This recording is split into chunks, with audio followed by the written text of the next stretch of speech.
Imagine for your 21st birthday, your parents get you a sailing ship. You take it out on the ocean, and you've done some of this before, but a storm comes in and drags you out farther in the sea. You hit a coral reef, something you haven't experienced before, and all of a sudden your ship is being capsized. It's falling apart as it scrapes against the reef. You abandon ship and begin floating on a piece of driftwood. You're at sea for several days. No ships in sight. The piece of wood that you're holding onto as a flotation device is getting more and more waterlogged. It's not going to last much longer as a flotation device. But then out of the distance comes a ship, and it arrives, it's coming right for you. It throws you a lifeline, and they say, hey, put on this life jacket. Come aboard. Join us. We'll take you back to shore. Do you accept it? Or do you just say, nah, it's fine. I got my piece of wood here. I'm fine. I don't need your life jacket. Of course, you'd accept the life jacket. Now let's say you were on the shore, maybe knee deep into the water, into the ocean. A guy comes by and throws you a life jacket and says, hey, put this on. You're going to need it. Do you put on the life jacket? It's a bit cumbersome. It's not exactly fun to wear. It's occupying your hands if you're just holding on to it. Do you wear the life jacket in this knee-deep water, or do you just set it to the side for later? Maybe he knows that there's a riptide and he's worried that you'll be dragged out to sea. Or maybe he's just crazy. Who knows? Do you accept the life jacket? Why are we so willing to accept life-saving help when we're in perilous situations? But when we receive them in situations where we don't recognize an immediate danger, we set them to the side. It's important that we understand our situation. If we're ignorant of the threats to our safety, we might not take them seriously.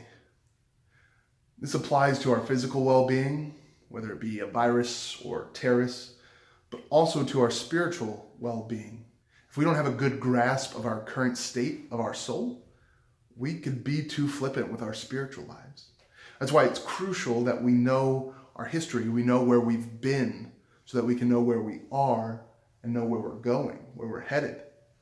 We see Jesus on the road to Emmaus explaining scriptures to those disciples, beginning with Moses and the prophets. He shows them salvation history and how God has been preparing his people for the coming of Christ for centuries. For if they could see where they'd come from, they would better recognize how God desires to save them now. So they would be able to accept Christ, who had died and risen to save them.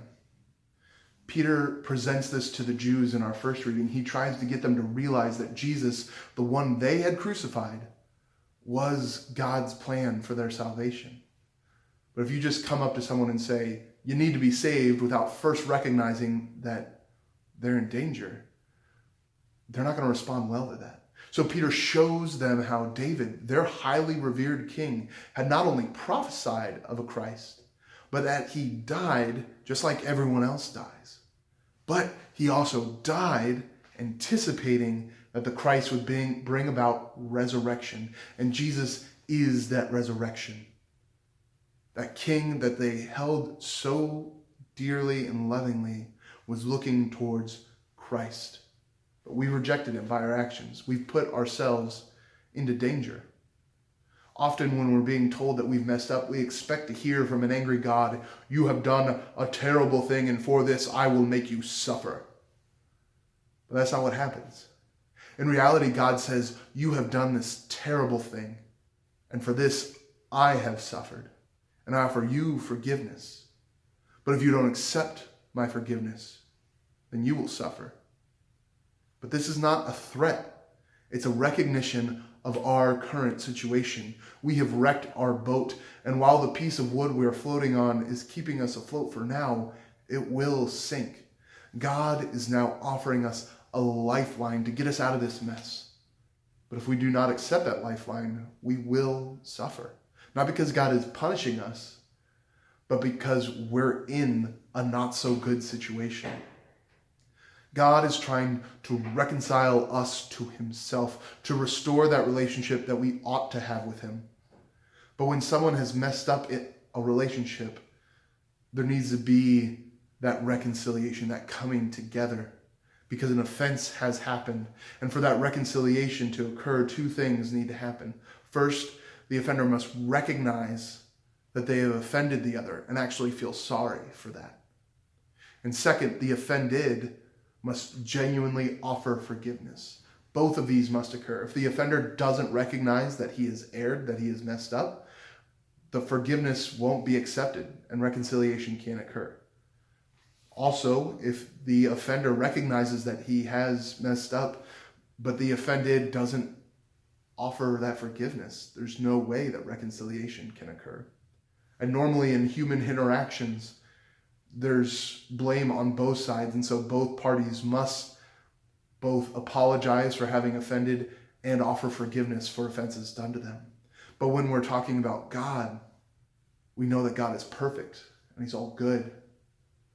And that means if there is any distance between us and God, it's all on us. Thankfully, he has been throwing us a lifeline. He is offering us forgiveness. But for that real reconciliation to occur, we must recognize that we have deeply offended God. And not just like we as a human family, I personally have offended God. Only then can reconciliation really occur between myself and God. And so I am contrite. And God forgives me, and so I return to a state of grace. Now, what do I do in this state of grace? How do I respond? Let me give you another parable. A man makes some very poor financial decisions in his life. He's gambling constantly. He doesn't save anything. He makes bad investments. He spends frivolously on things he doesn't need. And so he's left with nothing. He's given it all away. He's spent it all. Now, he's realized he's in a bad situation. He's accumulated a debt that even if he worked his whole life to pay off, he wouldn't even make a dent in it. But then a kindly king has pity on him and pays off his debt. What would be a good way for that man to thank the king for what he's done?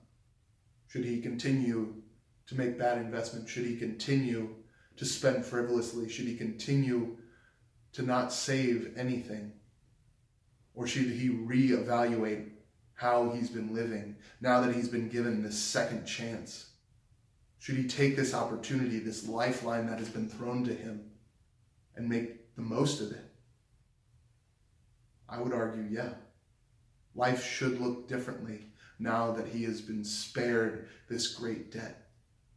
And so too have we, brothers and sisters, been offered this great salvation. Christ died and rose, paying for our souls with his own blood, that we might be free. Are we going to re-enslave ourselves to debt? Are we going to re-enslave ourselves to sin? Or do we take this lifeline? Do we take what God has given us and go in a bold, new, good direction? Because if we're continuing to live as we once did before Christ saves us, how are we any different than the man who clings to his driftwood, saying, no, what I'm doing is just fine. I don't need you. Turn to Christ, for he has saved us, and that should look like something.